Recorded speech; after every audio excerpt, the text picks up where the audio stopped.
저희가 검찰총장 후보자 얘기하면서 딱 심우정일 것이라고 찍었잖아요.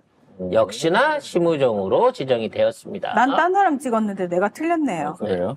어쨌든 심우정 새 검찰총장 후보자가 늘 하던 얘기 했어요. 이원석하고 똑같은 얘기야. 법과 원칙 어쩌고저쩌고 하는 똑같은 얘기인데 그 중에서 하나 전혀 기대할 수 없는 얘기를 해서 자기를 이제 나타내는 말을 한 거죠. 검찰 구성원들이 법과 원칙에 따라 일을 진행하고 있다고 생각한다라고 김건희 특혜조사, 출장조사에 대해서 아이고 원칙대로 했는데 왜 그래요? 나도 그렇게 할 거야 라고 얘기를 했습니다. 이런 인간이 또 검찰총장이 되네. 결국은 이제 아이고야. 이 사람의 가장 확실한 이력은 서울대 출신이자 윤석열 사단 하에서 왼팔 오른팔 역할을 했습니다. 근데 이 사람은 이제 기획통이에요. 기획통은 뭐야 또? 그러니까 사건 어떤 전체적인 조사에 관련된 틀을 마련하는 거죠. 그래서 요걸 정치 사건으로 몰아야 되겠다, 경제 사건으로 몰아야 되겠다라고 하는 기획을 담당하는 어떤 이런 머리를 좀 쓰는 분야였다고 치면 한동훈은 수사통이었다는 거죠.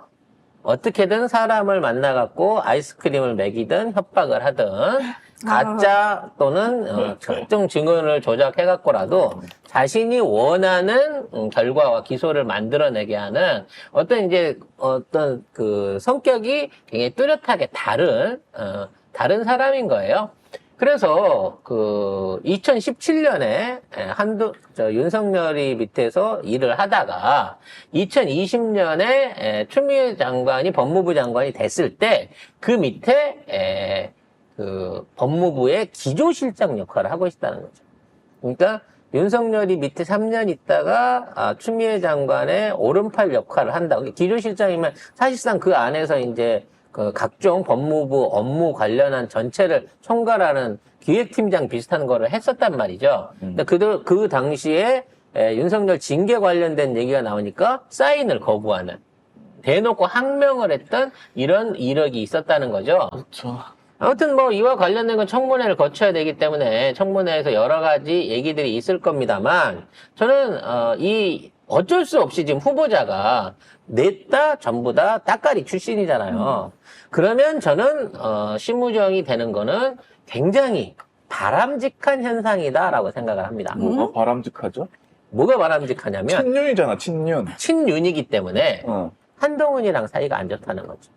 한동훈이랑 사이 안 좋겠지. 지금 한동훈하고 윤석열도 사이 안 좋은데. 그거보다도 이제 사실 소년급제를 했기 때문에 경력도 경력이지만 나이가 이제 심우정이 더 많은데 한동훈이 김건희의 후광을 입어가지고 법무부 장관이 됐잖아요. 근데 그 상황에서 동부지검에 있던 이 사람을 이 인천 쪽으로 발령을 내버린 사람이 한동훈이었습니다.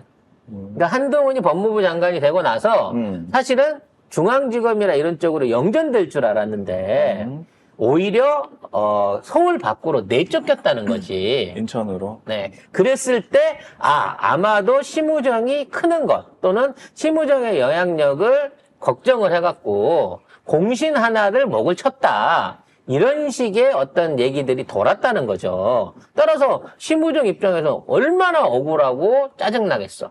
사실 자기가 추미애 장관 밑에서 반항질 해가면서 지금의 윤석열 집권을 하는데 자기는 역할을 했다고 생각했는데 자기를 법무부 장관 시켜주지는 못할 망정 한동훈한테 밀리고 나니까 자기가 좌천을 돼갖고 밀려나갔단 말이에요.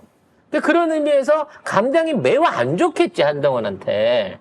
근데 이 상황에서 이 상황에서 밀려나 있던 이 심우정이를 윤석열이 다시 이제 중앙지검으로 땡겨줬단 말이야. 차장검사로. 그래서 여기 올라와서 이제 검찰총장으로 들어갈 수 있는 어떤 기반을 닦아놓고 기다리고만 있었다는 거지. 근데 기존에 있는 이원석이 좀 일찍 사퇴를 하거나 그랬으면은 좀 더 일찍 기용이 될 수 있었던 가능성이 있었는데 얘가 끝까지 한동훈이랑 입맞추면서 버티기를 한 거예요. 그래서 아마도 윤석열 입장에서는 작년 12월 이후부터 심우정으로 이원석을 바꾸고 싶었을 거예요. 그랬는데 끝까지 버티면서 얘가 말하자면 지금 자리를 그대로 유지하고 간 거죠. 따라서 이제 앞으로 검찰 청문회를 통과는 못하겠지만 아무튼 임명은 되겠지 뭐. 임명은 강행할 거기 때문에 되고 나면 기존에 한동훈이 해왔던 것처럼 간보지 않고 열심히 윤석열 부부를 지키기 위한 방탄 노릇을 잘할 거예요. 난 네 개가 될게! 막 이러면서, 네, 한대수처럼 열심히 할 거란 말이죠. 그러면서 하고 싶은 건 뭐가 있느냐. 하고 싶은 유일한 건 뭐겠느냐. 한동훈이를 내가 손을 보겠다. 한동훈이를 대권 주자에서 반드시 떨어뜨려 버리겠다라고 하는 아마 이 작업을 해줄 수 있는 확실한 동기부여가 있는 사람이 저는 심우정이라고 봐요.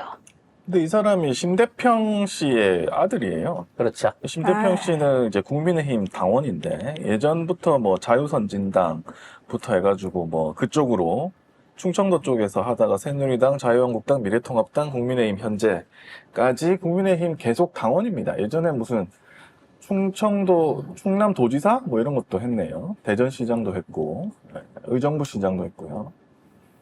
아무튼 뭐 그런 사람이네요. 그래서 아마도 아버지가 이제 아버지하고 연결돼 있는 게 아버지가 상당히 이제 국민의힘 안에서 새로운 실세 내지는 숨은 실세로 떠오를 가능성이 있죠. 이 사람이 총장이 되면.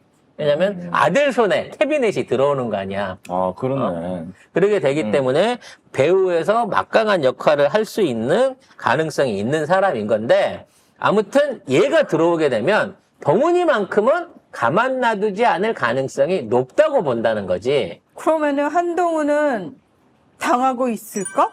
아직 직근앞풀들이 검찰에 있는데? 그러니까 그 검찰들을 놓고 누가 이제 영향력을 발휘하고 이 갈고리를 펼칠 수 있느냐의 문제인데 한동훈이 우리가 봐서 알지만 조직 관리라는 게 없어요.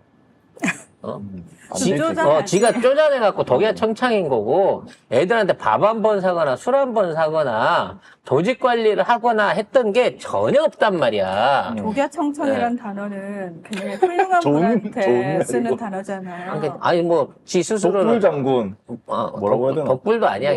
얘는 스스로는 수사 기획이나 이런 것도 못하는 애라서 그래서 한동훈이 기획했던 수사 판판이 다 진 거예요. 엘리어트하고도 졌잖아. 다 졌잖아. 심지어 한동훈은 지와 관련된 지가 한 고발 사건도 쳤잖아. 그렇지.